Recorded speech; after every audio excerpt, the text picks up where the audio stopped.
কেমন আছো তোমরা সবাই? আশা করি সবাই খুব ভালোই আছো। গত 10ই ফেব্রুয়ারি ছিল আমার ছেলের জন্মদিন। আর জন্মদিন মানে কেক, সেটা তোমরা সবাই জানো। তো আমি আমার ছেলের জন্মদিনের উপলক্ষে একটা ছোট্ট কেক বাড়িতে বানিয়েছিলাম, সেটার ভিডিও তোমাদের সাথে আজকে শেয়ার করব। তো আমি বানিয়েছিলাম, তোমরা দেখতেই পাচ্ছ, চিজ কেক। আর চিজ কেকটা কীভাবে বানিয়েছিলাম সেটাই তোমাদের সাথে দেখাবো আমি। দেখো, আমি মিক্সিং জারে আমি এখানে বিস্কুট নিয়ে নিয়েছি, ডাইজেস্টিভ বিস্কুট নিয়েছি আমি, তোমরা যে কোনো বিস্কুট নিতে পারো। সেটাকে আমি ভালো করে এখন এখানে ক্রাশ করে গুঁড়ো করে নেব।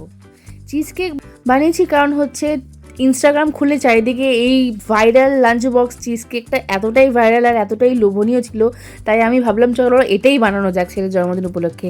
তো আমি দেখো গুঁড়ো করে নিয়েছি। এই গুঁড়ো করা বিস্কুট গুঁড়োর মধ্যে আমি এখানে 50 গ্রাম মেল্টেড বাটার দিয়ে দেবো। তার জন্য আমি এখানে একটা বাটি নিয়েছি, সেখানে 50 গ্রাম মতো বাটার দিয়ে সেটাকে আমি মাইক্রোওয়েভ ভালো করে মেল্ট করে নিয়েছি। এবার একটা বাটির মধ্যে আমি এই বিস্কুট গুঁড়ো আর এই মেল্টেড বাটারটাকে একসাথে ভালো করে মিশিয়ে যে ফার্স্ট লেয়ারটা, আমাদের বেস লেয়ারটা বিস্কুটের, সেটা রেডি করে নেব। তোমরা যে কোনো বিস্কুট নিতে পারো, আমি এখানে আমার কাছে ডাইজেস্টিভ বিস্কুট ছিল তাই আমি সেটাই দিয়েছি। তোমরা মারি বিস্কুট, তোমরা অরিও বিস্কুট দিয়ে বানাতে পারো, আমি সেটা ভিডিও দেখেছি, সেটা খুবই ভালো হবে হয়তো খেতে। আমি বানাইনি কারণ আমার অরিও বিস্কুট ছিল না, আমি এই ডাইজেস্টিভ বিস্কুট দিয়েই বানিয়েছি। তো এবার দেখো এখানে বাটারটা আমি দিয়ে দিয়েছি, বাটার দিয়ে ভালো করে এটাকে ভালো করে মিশিয়ে বাটারের সাথে একদম ভালো করে সেট করে নেবো, চেপে চেপে, যাতে যে তলার যে লেয়ারটা থাকে, যেটা একদম মানে বিস্কুটের হয়, সেটা যেন ভালো মতন রেডি হয়ে যায়।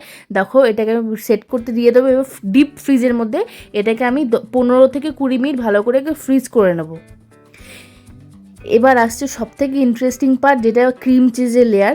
এখানে দেখো আমি পনির নিয়েছি, তোমরা কিন্তু পনিরের জায়গায় ছানাও নিতে পারো ক্রিম চিজটা বানানোর জন্য। যেটা দোকানে আমরা কিনে থাকি সেটা কিন্তু ক্রিম চিজ দিয়ে হয়, আর পনির দিয়ে বা ছানা দিয়ে বানালে সেই জিনিসটা কিন্তু অনেকটাই হেলদি হয়, তাই আমি এখানে পনির দিয়েছি। তোমরা কিন্তু এর জায়গায় ছানাও ইউজ করতে পারো। আর এখানে দেখো আমি লো ফ্যাট একটা ক্রিম নিয়ে নিয়েছি, ক্রিম আর দিয়ে দিয়েছি চিনি গুঁড়ো আর পনির, আর দেবো অল্প সামান্য একটু ভ্যানিলা এসেন্স, সব দিয়ে ভালো করে এটাকে ব্লেন্ড করে নেব। তাহলে আমাদের মিডিল লেয়ার মানে চিজ কেকের যে ফিলিং লেয়ার, সেটা কিন্তু একদম রেডি হয়ে যাবে। তো তোমরা দেখতে থাকো। আসলে এই ইনস্টাগ্রামটা খুললেই চারিদিকে এই চিজ কেকের ভিডিওটা এত দেখেছি, তো আমার নিজেরও খুব খেতে ইচ্ছা করছিল, তাই ভাবলাম ছেলের জন্মদিন উপলক্ষে যে রাত 12টার যে ফার্স্ট কেকটা আমরা কাটবো, সেটাই আর কি আমিই বানাই না কেন। তো দেখো এখানে ডার্ক চকলেট নিয়ে নিয়েছি আমুলের, তোমরা যে কোনো ডার্ক চকলেট নিতে পারো বা কম্পাউন্ড চকলেট নিতে পারো। আমার কাছে ডার্ক চকলেট ছিল, সেটাই নিয়েছি।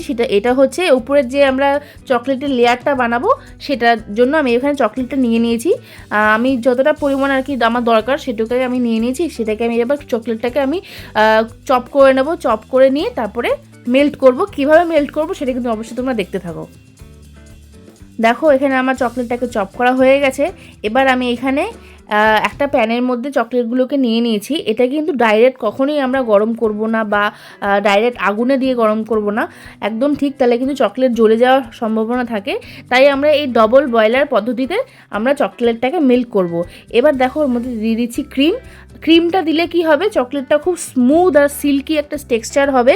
আর যখন আমরা চকলেটটাকে মানে কেকটাকে যখন সেট করতে ফ্রিজে দেবো, উপরে যে চকলেটের লেয়ারটা থাকবে সেটা কিন্তু একদম জমে শক্ত হয়ে হার্ড হয়ে যাবে না।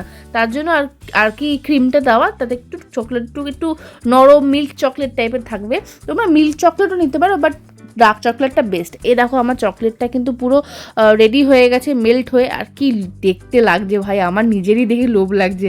এখন আমি এডিট করছি দেখে আমার নিজেরই খেতে ইচ্ছা করছিলো, আর খেতে জাস্ট দুর্দান্ত হয়েছিল। দেখো এখানে আমার প্রথম যে ফার্স্ট বিস্কুটের লেয়ারটা, সেটা কিন্তু একদম সেট হয়ে গেছে। আমি 15-20 মিনিট একটু বেশি রেখেছিলাম, আধ ঘন্টা মতন রেখেছিলাম, তোমরা 15-20 মিনিটও রাখতে পারো।